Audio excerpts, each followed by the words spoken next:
લખવાનો જ છે આખો, પણ તમારે લોકોએ લખવાનો છે. આજે આપણે એને આખો એકવાર રીડ કરી લઈએ, બરાબર છે? પછી આપણે લેસન નંબર 3 શરૂ કરીશું. ओके, तो लेसन नंबर 2 ईदगाह, इसमें हमने 3 LQ लिखे थे, है ना? बुढ़ी अम्मा का क्रोध स्नेह में क्यों बदल गया, यहाँ तक लिखा था, ठीक है? मैम और एक करो। आता यस મેમ પેલા આપણો મેં છે ને એવું કર્યું છે મેમ, મેં એવું કર્યું કે આ 6 છે ને અને સ્વાધ્યાયના 3 છે ને એ બધા ભેગા કરીને हाँ વાંધો નહીં ને? हाँ ओके। આ સ્વાધ્યાયના तो 6 બધા ભેગા કરીને यहाँ पर हमें एक पैराग्राफ दिया गया है, तो उस पैराग्राफ को पढ़कर हमें नीचे के क्वेश्चन के आंसर देने हैं। तो इसे हिंदी में गद्य लेखन भी कहा जाता है। तो ये गद्य लेखन में क्या होता है कि कोई कहानी का या लेसन का पैराग्राफ होता है, और पद्य लेखन यानी कि कोई कविता दी जाती है, तो उस कविता पर से हमें क्वेश्चन आंसर लिखने पड़ते हैं। तो यहाँ पर हमें एक पैराग्राफ दिया गया है कि हमारे इतिहास और पुराणों में परोपकार के अनेक उदाहरण मिलते हैं। यानी कि परोपकार यानी क्या, कोई बताएगा? हेलो गर्ल, परोपकार यानी कि क्या? Girl hello, yes ma'am.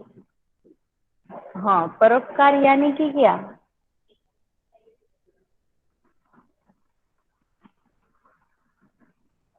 Hello, कोई बता सकता है परोपकार यानी कि क्या? तो परोपकार यानी कि दूसरों की मदद करना, हमसे जितनी हो सके। नहीं बेटा, ये लिखना नहीं है, आज सिर्फ समझना है। परोपकार यानी कि दूसरों की मदद करना। तो हमारे इतिहास और पुराणों में, यानी कि हमारे इतिहास में, यानी कि पहले से ही हमारे देश में दूसरों की मदद करने का अनेक उदाहरण हमें दिए गए हैं, जो यहाँ पर हमें बताए हैं कि दधीचि ऋषि जो थे, उन्होंने मानव कल्याण तथा असुर के सहारे, असुर यानी कि राक्षस दानव, उनके संहार के लिए अपना शरीर त्याग दिया था, यानी कि अपनी जान दे दी थी। और राजा शिबी ने पंडुक के प्राण की रक्षा के लिए अंगदान किया था, और महर्षि दयानंद ने विष मिलाकर उसकी प्राण लेने वाले अपने रसोई जगन्नाथ के प्राणों की भी रक्षा धन देकर की थी। तो वर्तमान में भी यह अनेक सामाजिक संस्थाएं परोपकार के लिए अपना धन और समय भारतीय समाज को दे रही है। यानी कि वर्तमान समय में, यानी कि अभी के आज के समय में हम सब ने देखा है कि कई जगहों पर ट्रस्ट चलते हैं, जिसमें सभी लोगों, गरीब लोगों को खाना या गरीब विद्यार्थियों को पुस्तक, पढ़ाई का खर्चा और दवाई का खर्चा आदि सब फ्री में देते हैं। तो इसी तरह आज भी हमारे समय में भी ये सब चल रहा है, तो ये बहुत अच्छी बात है। भारतीय समाज में युगों से परोपकार की सुरसरी प्रवाहित होती आई है। यानी कि आपणो भारत देश एवो छे कि ज्यां आपणा समाजमां परोपकारनुं खूब ज महत्व छे अने ए पहेलाथी चाल्युं आवे छे। अहींया ऋषि मुनियों ने भी यही सीख दी है कि निराश्रितों को आसरा दो, यानी कि जिसके पास रहने के लिए कोई जगह नहीं है उसे सहारा दो, आसरा दो।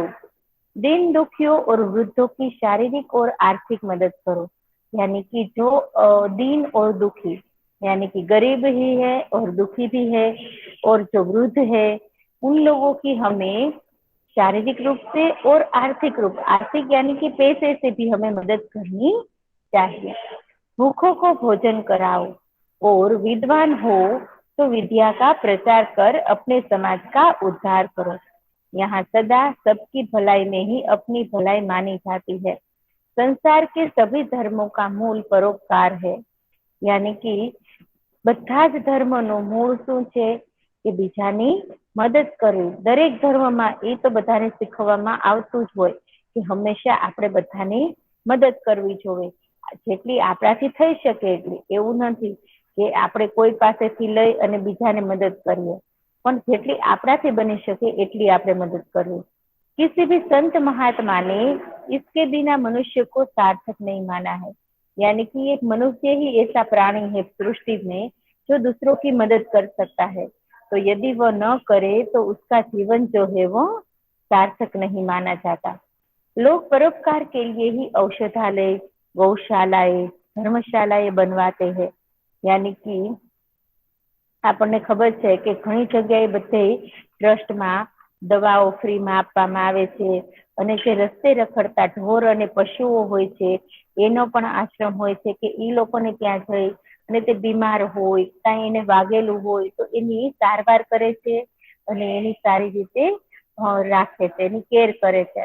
અને ધર્મશાળાઓ, તો ધર્મશાળા યાની કે દરેક ધર્મની રહેવા માટેની ધર્મશાળાઓ બનાવેલી હોય છે, તો ત્યાં જઈને લોકો ઓછા ખર્ચે રહી શકે છે અને એને જમવાનું પણ ત્યાં મળતું હોય છે. તો આપણે ક્યાંય પણ ફરવા જાય તો આપણે આપણા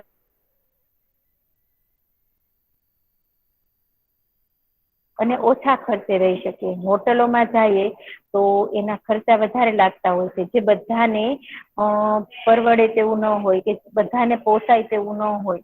તો ધર્મશાળા જે છે ઈ ત્યાં રહેવામાં પણ સારું હોય છે અને બધાને ન જેવા ખર્ચે રહેવા મળે છે.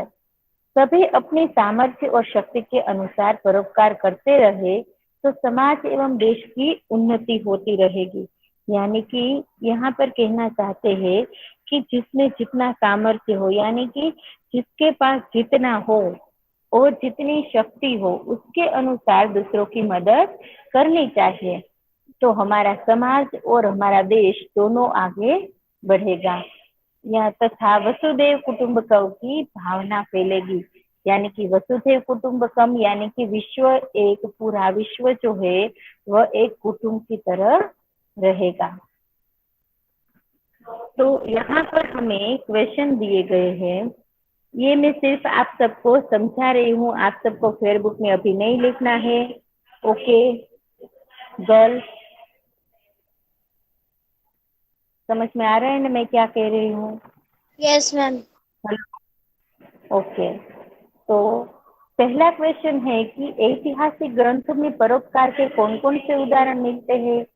तो ऐतिहासिक ग्रंथों में परोपकार के कई उदाहरण मिलते हैं, जैसे कि नंबर 1, महर्षि दधीचि ने मानव कल्याण का और असुरों के विनाश के लिए अपना शरीर त्याग दिया था.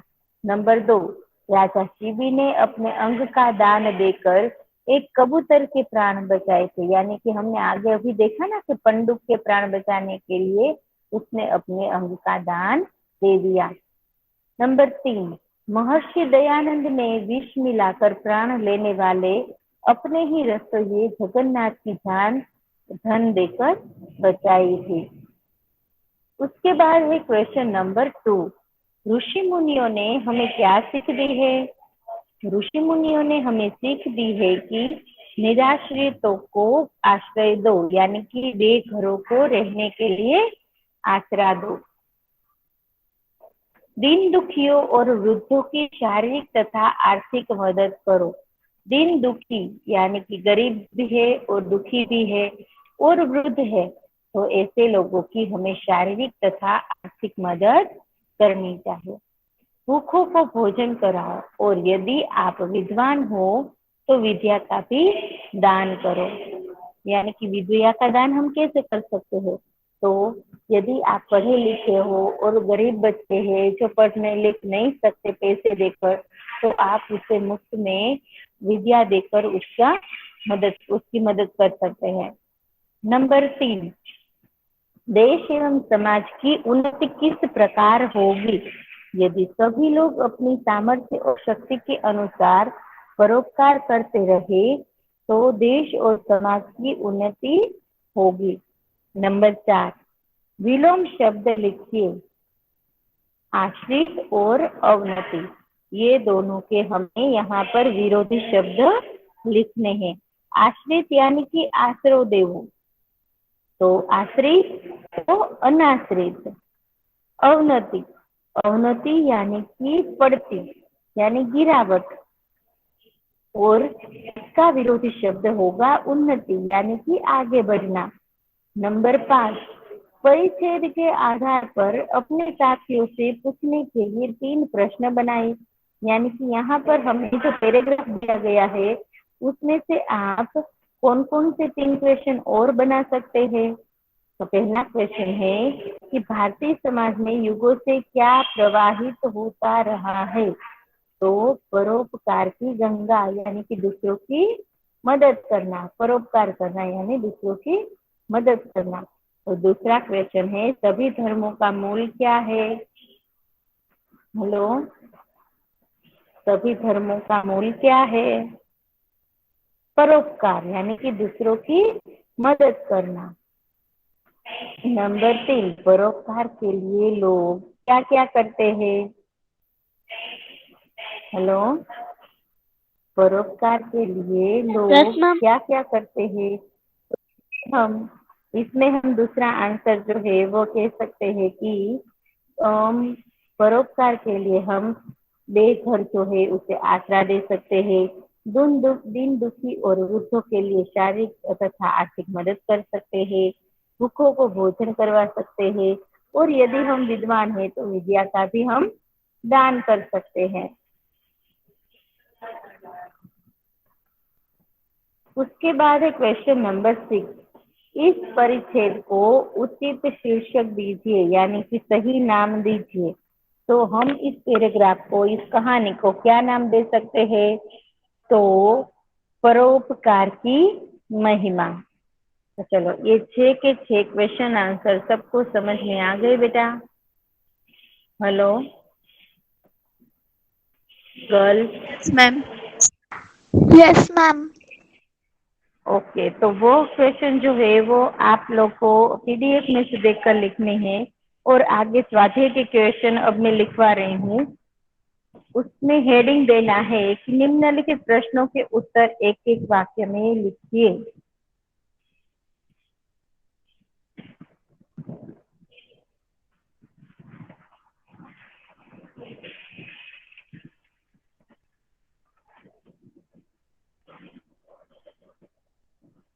नंबर 1, रमजान के दिन किस दिन,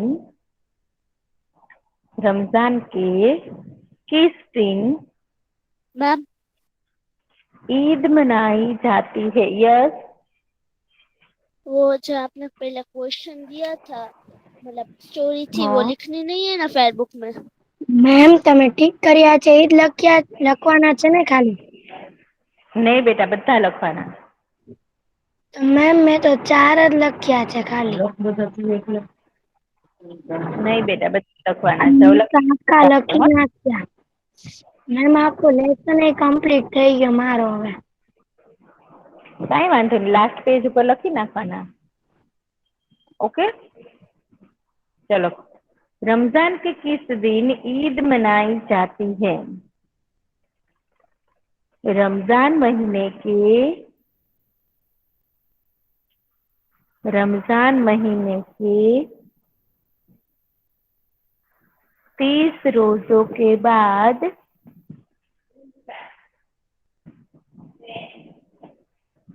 ईद मनाई जाती है।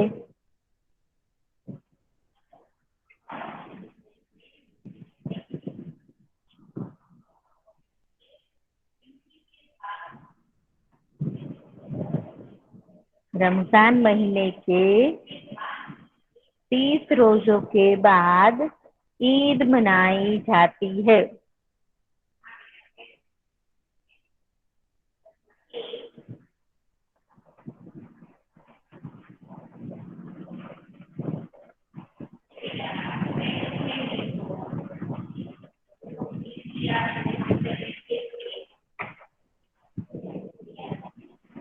क्वेश्चन नंबर 2,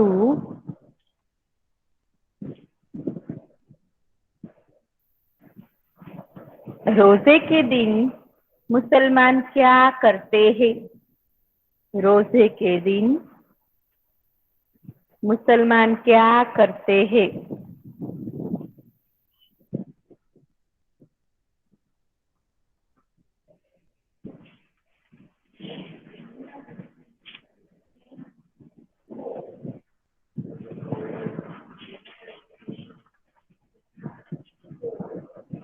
सूर्योदय से सूर्यास्त तक, यानी कि सनराइज से सनसेट तक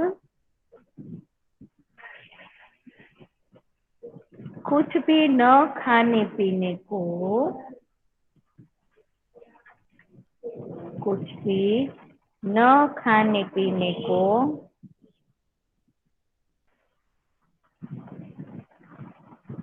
अर्थात उपवास को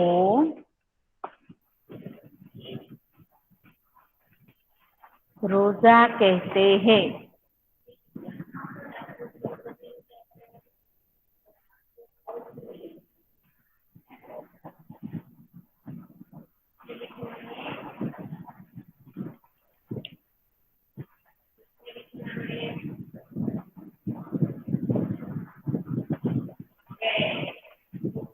रोजा मुसलमानों का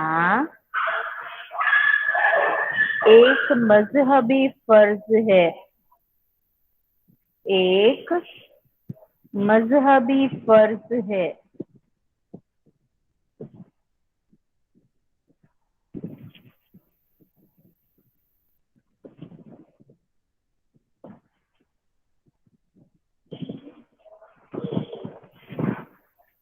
चलो लखाई गया भाई आंसर बेटा। Girl.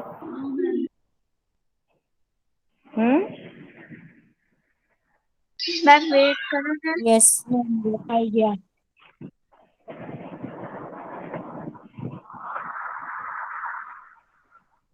Question number 3, Ramzan Eid के दिन मुसलमान लोग कहाँ जाते हैं? रमजान ईद के दिन मुसलमान लोग कहाँ जाते हैं? मैम બધા પીડીએફ માંથી લખી લેશે હાલો ને ત્રીજો ચેપ્ટર સમજાવો ને. हाँ बेटा क्वेश्चन आंसर લખાવવાના છે, પછી તમારે જાતે લખવાનું છે। ઓકે। रमजान ईद के दिन मुसलमान लोग मस्जिद जाते हैं। नमाज पढ़ने के लिए ईदगाह जाते हैं।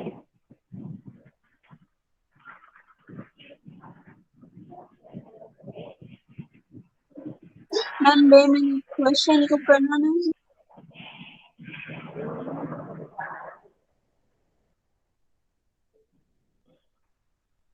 क्वेश्चन नंबर 4, रोजा किसके लिए है? रोजा किसके लिए है?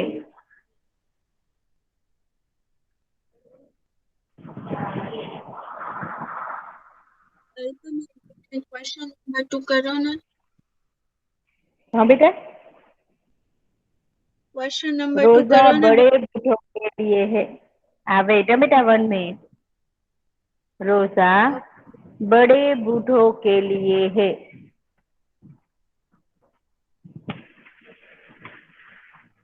Okay ma'am.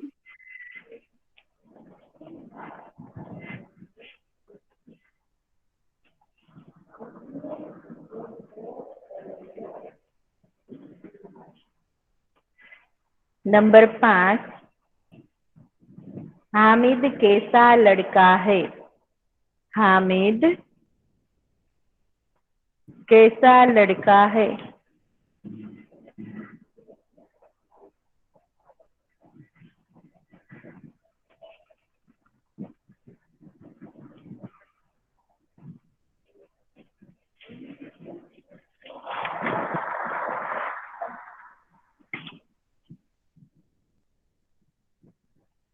Answer number 5, Hamid बिना माँ बाप का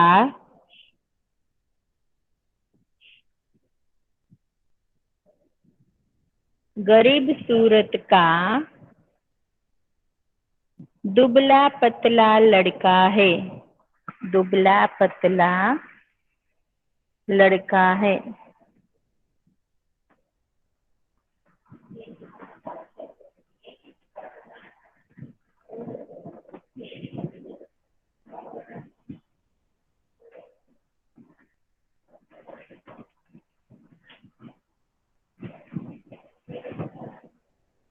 क्वेश्चन नंबर 6।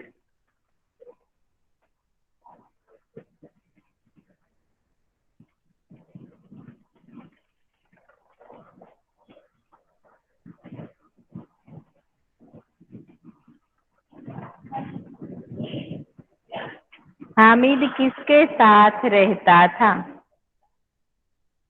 हामिद किसके साथ रहता था?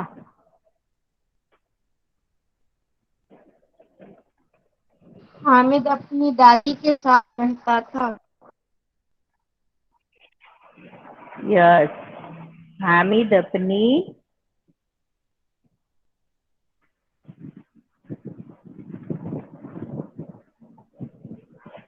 बूढ़ी दादी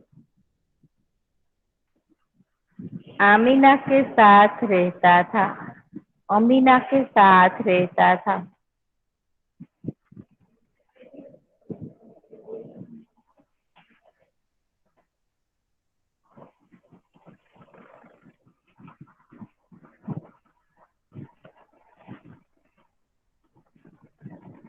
क्वेश्चन नंबर 7 છે એ સ્કીપ છે। क्वेश्चन नंबर 8, हामिद हिंडोले पर क्यों नहीं चढ़ा? हामिद हिंडोले पर मैम क्यों नहीं चढ़ा? 7। 7 કયો છે મેમ બતાડો। આમાં છે જ ને બેટા।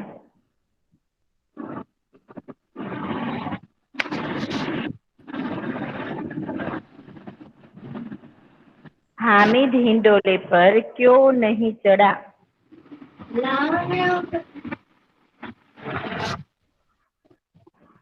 सेम मिलेगा और हामिद हिंडोले पर नहीं चढ़ा क्योंकि वह अपने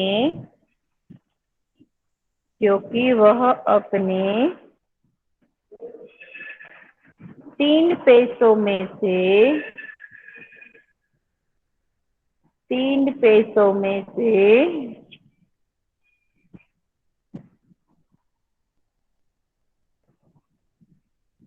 1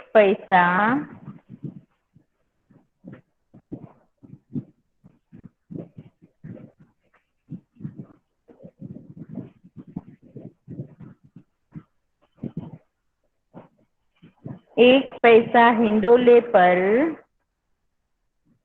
3 पैसों में से 1 पैसा हिंडोले पर जरा सा चक्कर खाने के लिए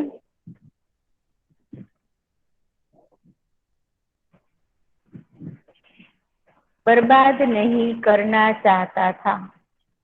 बर्बाद नहीं करना चाहता था।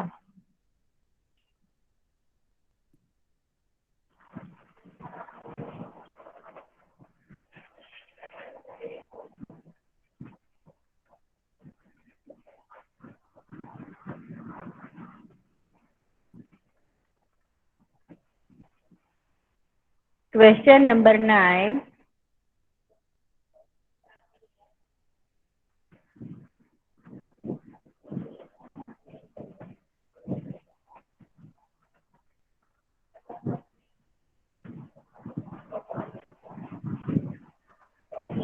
महमूद और मोहसिन ने कौन से खिलौने खरीदे? क्वेश्चन नंबर 9, महमूद और मोहसिन ने कौन से खिलौने खरीदे?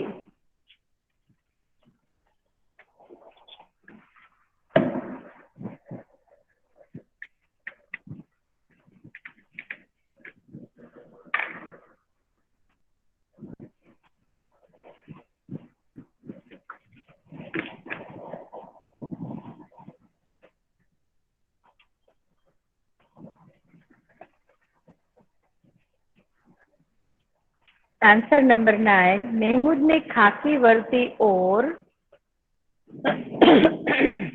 महमूद ने खाकी वर्दी और लाल पगड़ी वाला सिपाही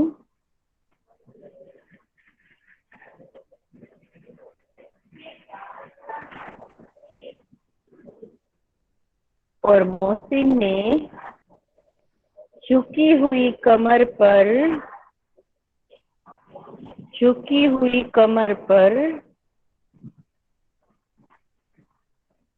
मशक रखे हुए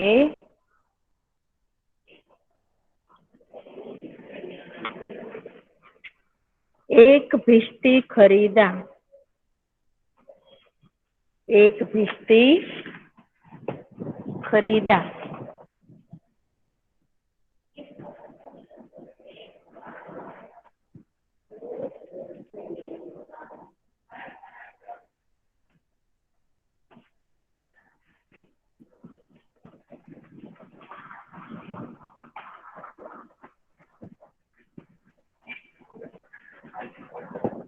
क्वेश्चन नंबर 10,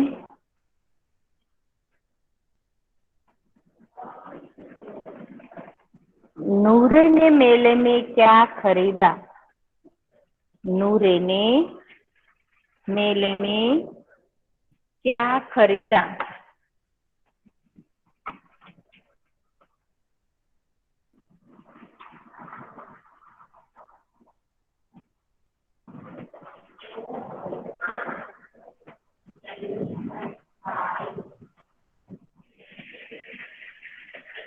आंसर नंबर 10, नूरे ने मेले में एक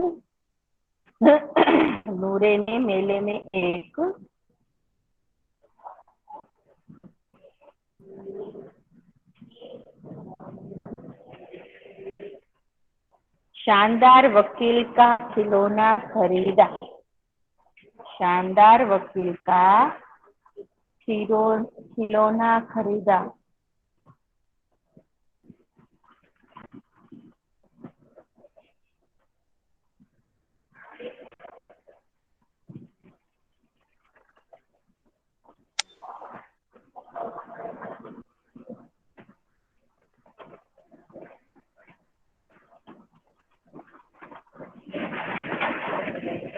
क्वेश्चन नंबर 11, दुकानों में कौन कौन से खिलौने मिल रहे थे? दुकानों में कौन कौन से खिलौने मिल रहे थे?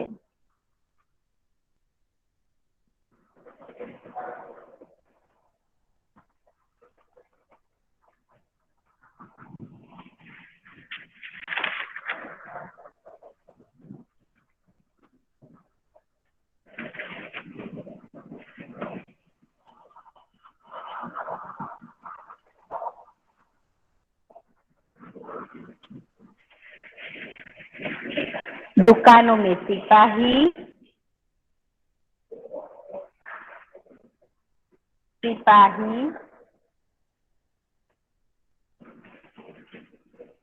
कोमा गुजरिया,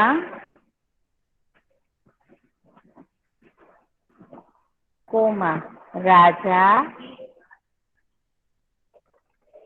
कोमा वकील, कोमा भिश्ती, कोमा धोबिन,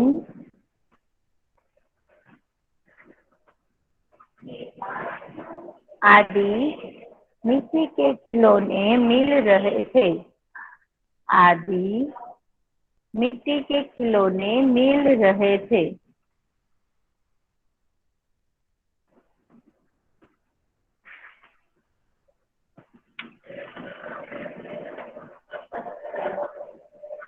ચાલો લખાઈ ગયું બેટા બધાને? गर्ल सबने लिख लिया बेटा? हेलो, સંભળાય છે બેટા મારો? હા, લખાઈ ગયું બેટા બધાને? બાકી છે કોઈને? ઓકે, તો ચલો આના પછી આવશે સમાનાર્થી વિરોધી શબ્દ, મુહાવરા અને LQ, સોરી FD અને MCQ. તો બધાએ આ જે છે એ ફેરબુકમાં તમારી જાતે કમ્પ્લીટ કરી લેવાનું છે. ઓકે, ચાલો હું જેને કહીશ મને આજનું વર્ક બતાવશે.